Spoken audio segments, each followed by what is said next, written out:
Hi guys, I have gathered some materials here to give you guys some ideas for things you can be doing at home for your triangulation project. Here you can see I've got some food coloring, I've got basic grocery store and fancy kind, got some Q-tips, I found some little medicine jars I can use to mix it, and I've got some crayons and basic water markers and just real basic supplies that anybody could do. Pardon me, I'm not good at filming myself yet. All right, so just quickly showing you a couple things. Let's start with paint with food colors. I took my Q-tips and I'm making some dots. I just picked a couple simple colors. That's one option. Maybe you want to actually just try painting with them, those of you who don't have paint at home, or maybe you do have paint at home and it just might be fun. So we can do something like that. Okay, and then I've got my ruler, and I'm just kind of connecting the dots. I'm going to have fun with that one, see what I can do. Over here, you can see I've got my any kind of water-based markers. So if you've got like Crayola markers, anything that's not a permanent marker will work for this technique. We've done this in school before. And then this is just water. So it's nothing fancy, it's just water. And then you see when I get it wet with my brush, boom, it turns it into paint.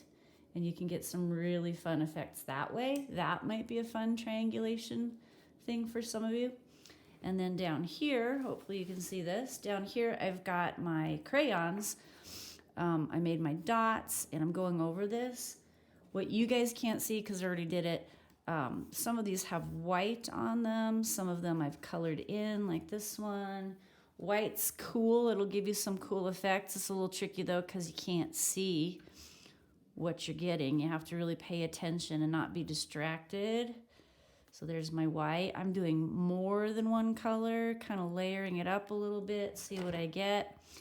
And then we're just going to take the watercolor over here. I'm going to do black because why not? I got my watercolor, and when I sweep this with a little water, kind of sweep it over this, I'm going to get that resist technique. And again, I think I've shown you this in class, but it may have been a while. This will be kind of a fun one. I might have to slow down and go back and fix a few things with paint or something. But that's another possibility of things you could do that you might have at home. And then here, hopefully you can see this, I'm doing cut paper collage.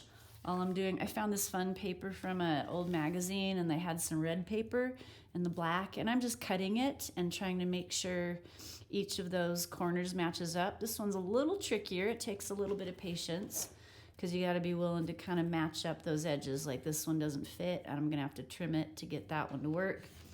But those are some basic things you could do at home for your triangulation project. Happy Superhero Day. Peace out.